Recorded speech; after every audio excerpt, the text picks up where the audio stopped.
Good morning, ladies and gentlemen, and welcome to another episode of Curly's Ag. Today we're going to be doing a garden tour, spring update, what we need to be getting in the ground and what we need to be getting out of the ground for this season. So stick around.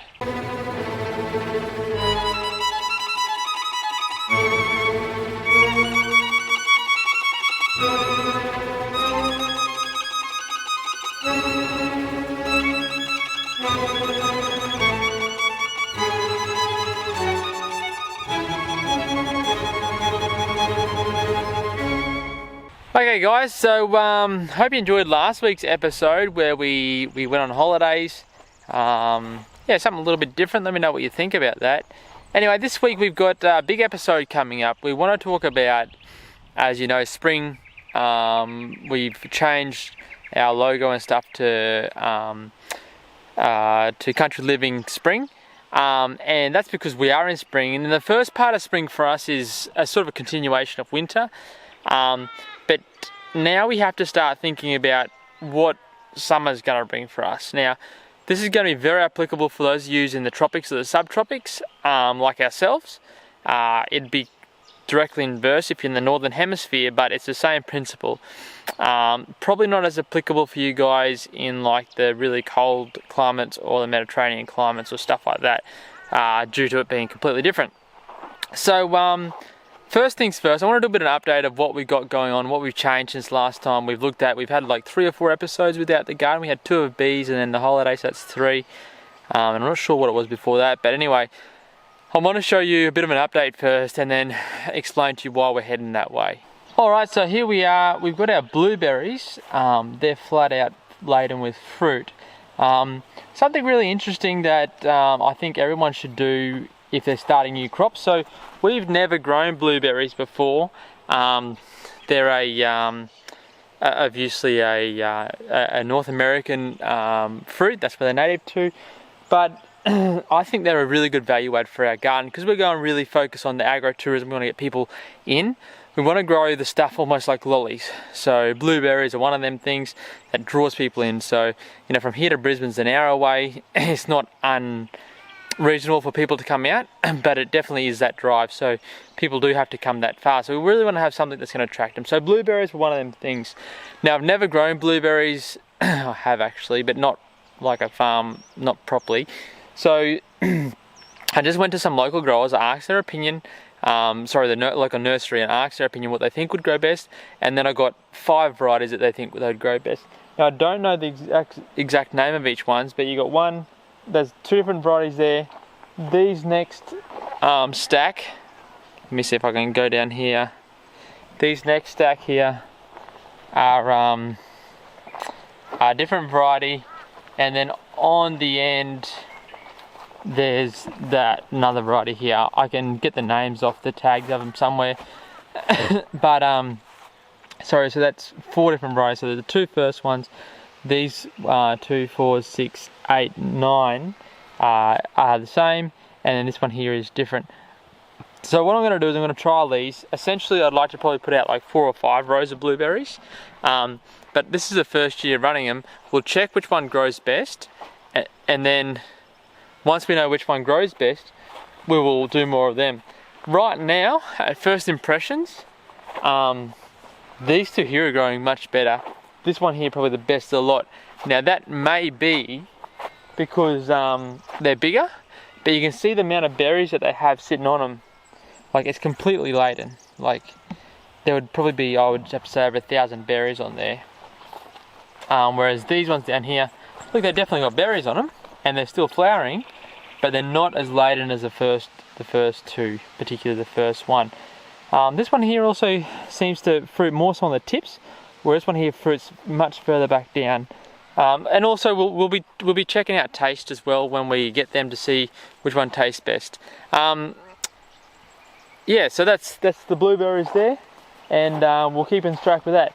Now, this week's episode, I actually had hoped to do a strawberry planting episode, but it didn't get around to that because we had too much going on. We just had to get them in the ground before the rain come, etc. So I didn't get the time to make the video. But we put in 3 rows of strawberries here, 475 plants. So you can see you got 1, 2, 3 rows a strawberry. We put them all under plastic. I would have liked a plastic between them, but we ran out of plastic, so it is what it is. We got them in the ground anyway, and you can see they're already starting to shoot. Now we've brought our strawberry runners. This one here's even got flowers on it. We brought our strawberry runners from Stanthorpe strawberry runners, I believe that's what they're called. These are all year round strawberry runner. I believe that there's different varieties, so you can get a spring variety or a summer variety that grow in spring/summer, and the all year round varieties. This is all year round varieties. Now, in the subtropics, so the growers on the coast, on the east coast of Australia, grow the spring/winter summer varieties, but they grow them in winter because our winters are much like a spring/summer of the northern hemisphere, or the cooler climates, so they don't get a frost at all. So strawberries just pump all through winter here. So they're selling to supermarkets in that winter season when typically strawberries shouldn't be growing, and they sell them right down the coast of Australia, and that gives them that capacity to be able to move them strawberries. We on the other hand get frost in winter, though we are subtropic, so that means that we can't grow them strawberries in winter, and at the same tune our summer gets too hot for them. So we're growing all year round varieties. That's what we were recommended. We're trialling these this year, and we're going to see how they go. We may, if we're really happy with them, we'll continue on, and if we're not, we may change. The reason why we got 500 is because that was a minimum they'd sell us to be a commercial grower, which drops the price down. I think it was $375 for the 500 runners, which I think is very reasonable. They're really good size, and like I said, there's some already with flowers on them. So yeah, that comes into our lolly sort of category, where we want to attract them people out to be able to get stuff. Like at the end of the day, people will come and buy, you know, onions or bok choy or garlic or cauliflower or onion and whatever, but it's not something necessarily a draw card. So for us, you know, strawberries and blueberries, you know, and tomatoes are definitely a big one, which we haven't got a lot going on with them. I can actually show the tomato at the top. We've had a very, very bad season with them. I might show them just in a minute and show them, but they're the three main draw cards that I'm hoping to attract people with. And your fruit, you know, if you've got nectarines and stone fruit and mangoes and avocados, they're all massive draw cards. It's just that they're more of a long-term crop. We do have the avocados in, we have a couple of mangoes in, we have stacks of citrus in, but they're not going to be fruiting. Well, the citrus fruited this year, but we pulled them all off. But the mangoes and stuff and avocados will be fruiting for another couple of years, so we need to rely on these smaller things. So here we've got our crop of garlic. Yeah, really excited about our crop of garlic. So we put in elephant garlic, also known as Russian garlic, and you can see we're getting to that season, all the scapes are starting to shoot. You can see here, this is a scape of the garlic. Now that's where the flower comes from. Now, for those of you growing these scapes, you may know or may not know that you can eat them. They're very, very garlic tasting. They've got a really strong garlic flavour. Obviously they come from the garlic plant, and we sell them to restaurants in bunches. I think $7 or $8 a bunch, you know, maybe like 10 or 15. We can only typically harvest them for about a month, because that'll be all done within a month. So yeah, your garlic scapes are just a good little value add. We're not usually able to sell all that come out, because they come out so quickly. It's just, yeah, it's borderline impossible to sell them all so as quickly as they come out. So that's the garlic escape, and that's that. Now I want to show you the garlic. I'm really excited about these garlic. Some of these are massive. Like, let me come in here. I might even pull one just so you can see it. So we're looking at, we're in October now. October, I don't know what today is.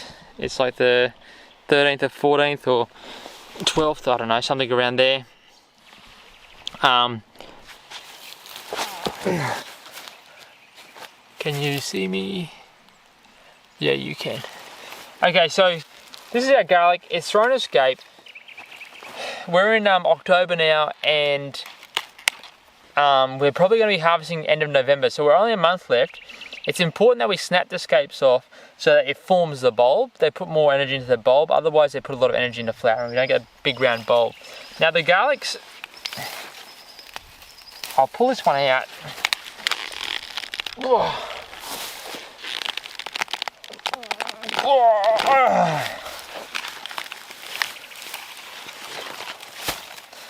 Look at that.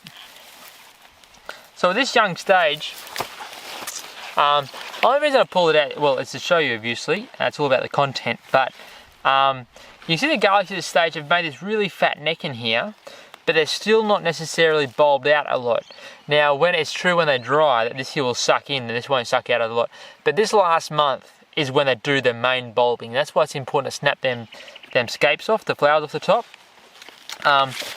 And if I peel that off there, you can see the Russian garlic is the only garlic that I've ever seen it, but they have these little bulbs on the side. I mean, essentially they are a bulb. And these here will actually regrow. You can keep them and they will regrow for next year's if that's something interesting. You can eat them as well. Most guy knows you chuck them away. But we will often sell garlic like this as a fresh garlic. Now, you can use it exactly the same way as you use your other garlics, but it's a lot more tender if you put it in salads and stuff, a little bit more juicy.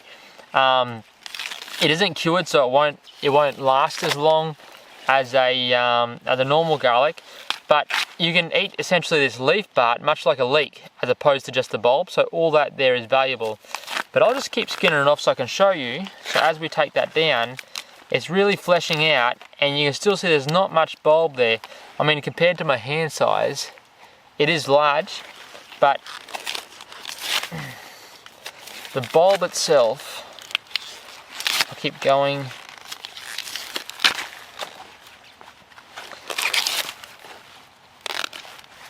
You can sort of start to see it forming now.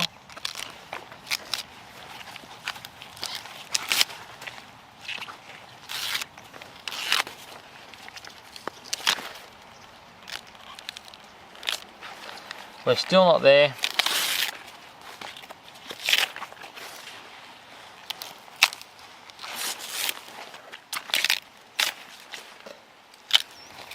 We're still not even there yet.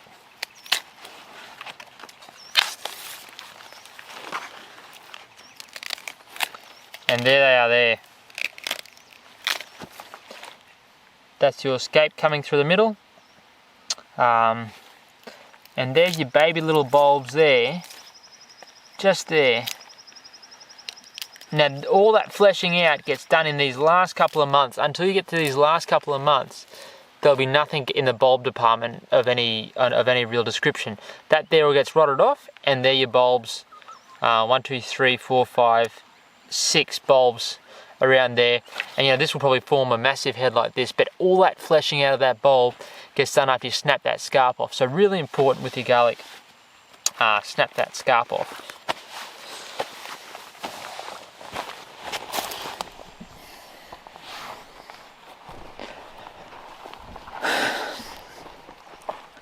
Okay, coming further down here now, we've got our lettuce beds. We've kept them fairly weed free, got a little bit there. We'll probably go through there with the power harrow and do all that weeding. You can see the weeds are starting to come upon us here really thick and fast with the Salanova. Yeah, it's becoming a lot harder to farm now in the springtime. The weeds are waking up. It's really hard to just beat them. So, you know, with crops like on this side, broccoli and cauliflower, you can see we're finishing up a lot of these crops. Like all the broccoli has been harvested. The cauliflower is getting really bad problems with fungus, with all the moisture. The cabbages being harvested. You know, we're sort of at the end of our growing period. What it's about now is consolidation and endurance. So instead of growing as many crops as what we have been growing, we'll try and drop back now and just focus on the key ones, the ones that our customers demand, and the ones that we can grow without excessive thing. So, you know, we want to keep the lettuce going, and we'll just keep them in minimal beds.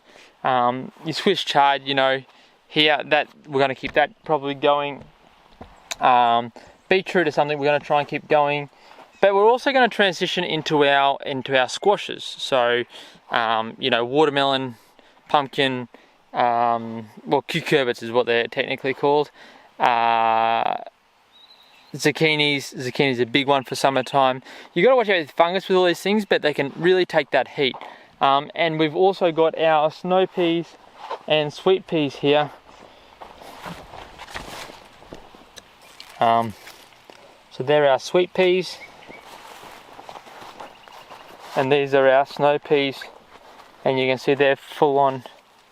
Now, just as I suppose as a note that I've noticed myself with snow peas is, so we sell them at $22 a kilo.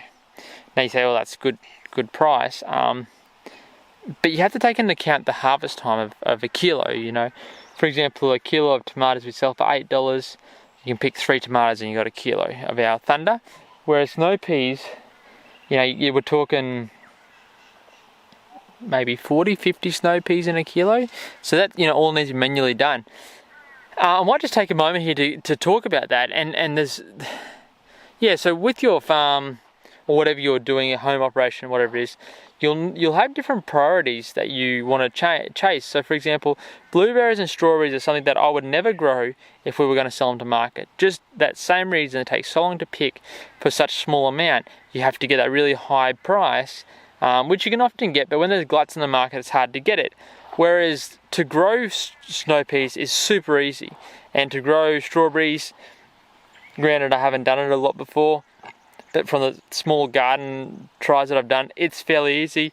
And blueberries seem to be loading up really easily. They grow a lot of produce, easy to plant, low maintenance. The issue is harvesting. So because we're going to agritourism and most people come and pick their own, that's when the whole game changed. We can sell the same things for the same price as what the commercial growers are getting in the supermarket, but we don't pick them. And that's where the time really gets lost. So that makes a real difference in what we think about when we think about planting. As far as just simply harvest and sell crops and their profitability, you know, probably our number one harvest and sell crop for profitability is your broccoli and your cauliflower and your beetroots, because you pick one head of broccoli and that weighs, you know, half a kilo or close to there, and we're getting $8 a kilo, you know, or tomatoes, you know, it's, like I said, 3 tomatoes. So that's a massive difference to what we would be thinking if we were just going straight to markets or straight to supermarkets or straight to restaurants, whereas we're doing a lot of pick your own here. So that's probably something really important just to keep in mind when you plan out what you're doing. If you've got a home garden at home and you're just doing it for yourself, it's probably not such a big factor. It's probably a bigger factor of what you can grow. But yeah, that's just something you have to have in mind. Okay, so we have finally got wheat on our field. How do you like that? This is the first time I've ever grown wheat. I'm really excited. You can see there's a really nice strike the whole way across here. It's come out a lot better than what I thought. Yeah, no, massively. I'm really excited. You can see even both sides. I was really worried about this side because of the lack of fertility. Yeah, I did it. I've done a video that I haven't released yet, which I will release on soil amendments and soil testing and stuff like that. I'm waiting for the labs to get the sample back to me, so that's why it hasn't been released. And then I can do the second half of that video. But I did it when the wheat were about half as big as this had already started growing, and you could really notice different patches where there's better nutrients in the soil. Now on this side of the field here, it's slightly lower and there's a couple of hollows where it holds the water. And when we planted our last crop of Lab, that's a nitrogen fixing crop, it was super noticeable where the Lab had grown really well, and the wheat was like twice as big, twice as healthy, and twice as quick as to where it hadn't grown as well, which is over here where it had to where we had to add fertilizer to it. Okay, so here we are up top, and this is our top garden. Funnily enough, we've seeded a fair bit of stuff up here. Sorry, transplanted a bit of stuff and seeded a bit of stuff. We've got some weed pressure up here. It's nowhere near as bad as the bottom. You know, we haven't cultivated up here since we've seeded this stuff, so you can really see how little weed pressure there really is. And that's one of the really good things about up the top here. There's no nut grass at all. And there is, you know, mainly like farmers' friends and stuff that grow slow. So we've got our cabbage, onions, cauliflower, beetroot and carrots, radish. Here we got our zucchinis pumping. So we've got our first lot and then our next succession here. They're really going well, the zucchinis up here. And then eggplants over here coming on, capsicums and eggplants, and then our tomatoes over here. So if you guys remember, I think I showed a video up here a little while ago of the tomatoes. They really got flogged by the wind, like proper. They nearly got torn out of the ground. Some did actually get torn out of the ground. And you can see they've really started to grow back now in a really nice fashion, these ones that survived. You can still see the damage here from being flogged around on some of these things, I believe it is. But you can see we get, like we haven't sprayed these with copper sulfate or anything. These are proper what you'd call organic. Yeah, nothing going on here at all as far as sprays go, and they're starting to grow a lot better. You can see the older dead growth there. You can see we've got some nice hands of tomatoes coming on here all the way down. That's probably the beauty of up here, you know, that wind, and I keep talking about it, but it's so good, but at the same time it's a curse when we get too much. So up here, you know, we're trying to get that summer. We're just trying to really grow them tomatoes through summertime. It is really hard because of the sun burning, or down the bottom, you know, where there's less sun, we've got not enough wind flow, so they get the phytophthora. Sorry, not the phytophthora, they get the fungus. And also down there, you know, with this wet season that we got ahead of us, you know, big issues with just drowning the tomatoes basically. So we're going to go up here again. Hopefully we don't get a big windstorms, and that's ready to go. And yeah, we're planting all these things out. They're mostly winter crops for us here, but we're going to give it a crack this year. So that's everything going up on the top here. We do really need to mow, but we'll get around to that when we can. What's for the future? What do we have to do here? What we're going to do is we're going to focus now on tarping what we need to tarp to try and kill out weeds. So you can see here we've already tarped with the silage tarp all this area here. That silage tarp is 12 by 25, so we've got 2 of them at 12 by 25. Next thing we're going to do is we're going to put some cover crops. So we've ordered sun hemp, and it's just a matter of time, and I want to cover crop pretty well at least a quarter of the garden with sun hemp. And then we want to obviously keep enough ground open to keep cultivating through the summer. So your cucurbers and stuff that I mentioned previously that we'll be putting in, they're going to take up a fair bit of area, but I want to keep that rotation, keep improving patches over the summertime. So when we get back to autumn and our seeding ramps up and we start pumping, we've got some really good ground which we can get a good productivity out of this year. And being nitrogen and phosphorus our only 2 real deficiencies, and aluminium, you know, that's fairly easy to amend. So that is what we'll be into now. Alright guys, thanks for watching another episode of Country Living. I hope this is giving you a bit of insight of how we prepare for the summertime and what we're up to, a bit of an update on the farm, giving you a couple ideas. Don't forget to like and subscribe and hit all that good stuff down the bottom. And we will see you again next week. Have a good one, guys.